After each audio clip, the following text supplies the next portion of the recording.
La chronique cinéma vous est présentée par le magazine Studio Ciné Live.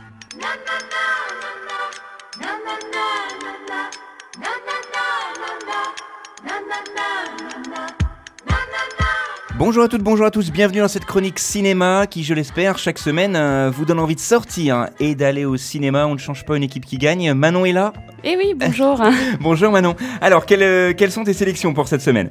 Alors, je vais commencer par vous parler des Jardins du Roi, donc un film qui se déroule à l'époque du Roi Soleil, où il veut que sa cour et Versailles soient comme le paradis sur Terre et qu'il y ait des jardins plus beaux que nulle part ailleurs.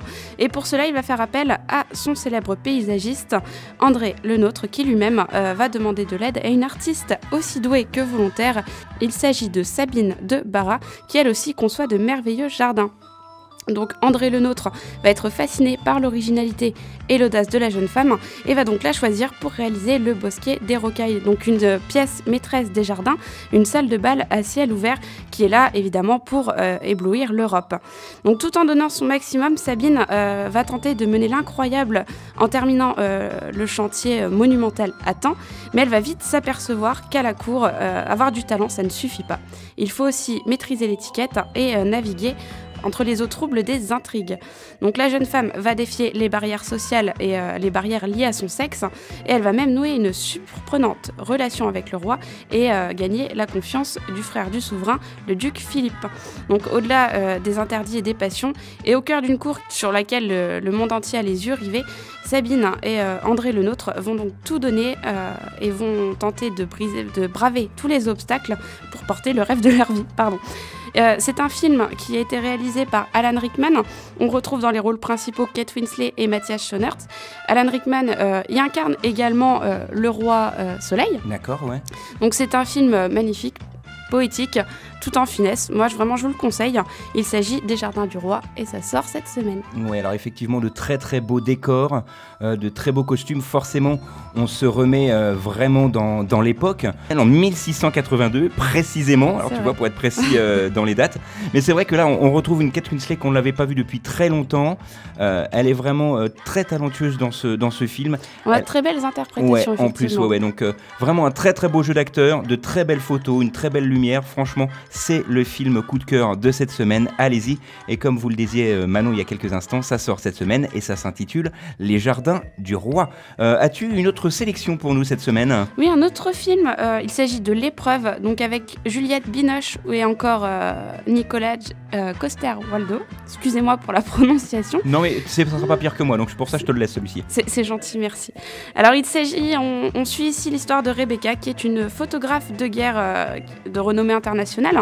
Et alors qu'elle est en reportage en Afghanistan pour suivre un groupe de femmes qui préparent un attentat suicide, elle est grièvement blessée par l'explosion d'une bombe.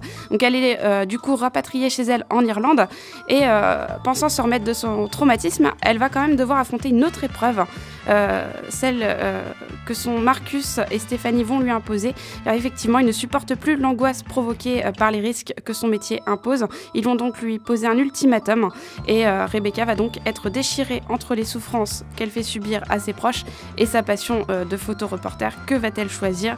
Renoncera-t-elle donc à couvrir ces zones dangereuses de combat et à sa volonté de dénoncer la tragédie humaine de son époque? Ça, vous le saurez en allant voir ce film. Il s'agit de L'Épreuve avec Juliette Binoche. D'accord, merci beaucoup Manon. Alors en ce qui me concerne, moi j'ai choisi un autre film. C'est un film français, un film de Clovis Cornillac.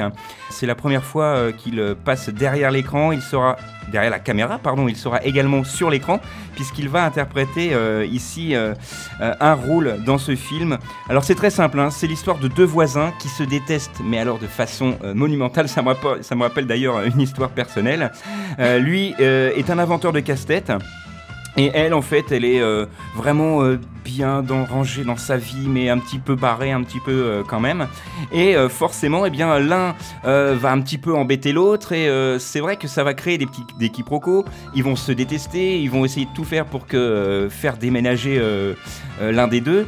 Et il va y avoir quelque chose qui va faire qu'ils vont se rapprocher et ils vont peut-être avoir une histoire. Vous le saurez en allant voir ce film un peu beaucoup aveuglément de Monsieur Clovis Cornillac, et avec Mélanie Bernier notamment, et avec Philippe Duquesne qui a aussi un rôle très intéressant dans le film, vous le découvrirez. Ça sort bien évidemment cette semaine, je vous en rappelle une dernière fois le titre, Un peu beaucoup aveuglément de Monsieur Clovis Cornillac. Alors, je vais vous parler d'un film, mais on en a déjà parlé la semaine dernière, puisque j'étais un petit peu vite en besogne, si je puis dire, puisqu'effectivement, j'en ai déjà parlé la semaine dernière. Le talent de mes amis, un premier film du comédien de stand-up Alex Lutz, qui vient ici pour interpréter et pour réaliser son premier film. C'est complètement barré, c'est avec Tom Dingler également, le fils de Cookie Dingler, hein, j'en ai parlé la semaine dernière, donc si vous voulez revoir la chronique, allez sur notre site YouTube ou encore sur Facebook pour en découvrir la critique. Et également, la dernière sélection pour moi cette semaine. Alors, j'ai hésité vraiment à vous parler de ce film-là. C'est un premier film, encore une fois. Ça s'appelle Partisan. C'est avec Vincent Cassel. Alors, tu sais ce que je pense de Vincent Cassel, mais là c'est vraiment un très très bon film. C'est un film un peu particulier, c'est un premier film déjà, et en plus c'est un film qui va se passer dans une communauté la plus protégée au monde, qui va abriter des femmes et leurs enfants, et parmi eux justement Alexandre, 11 ans, qui a grandi à travers les yeux justement de ce personnage qui est interprété par Vincent Cassel, qui est chargé un petit peu de les surprotéger ou de les protéger tout simplement.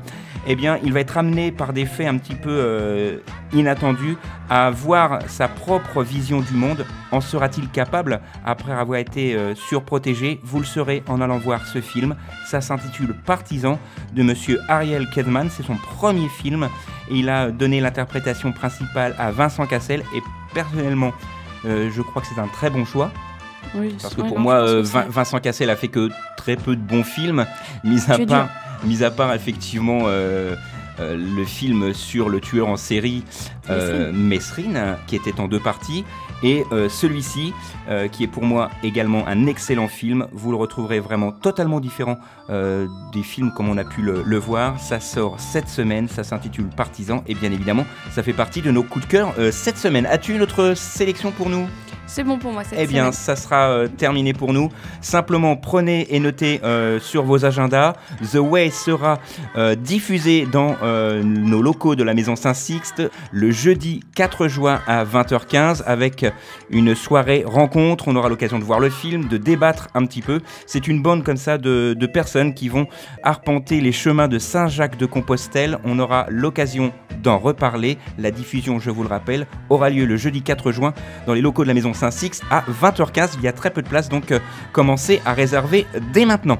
Voilà, c'est tout pour cette semaine. Nous, on se retrouve la semaine prochaine. Même endroit, même heure, Manon? Normalement, c'est bon. Allez, à la semaine prochaine. D'ici là, sortez, allez au ciné. Et tant que vous êtes au ciné, au moins, vous n'êtes pas devant la télé. La chronique cinéma vous a été présentée par le magazine Studio Ciné Live. Studio Ciné Live, c'est chaque mois toute l'actualité du cinéma.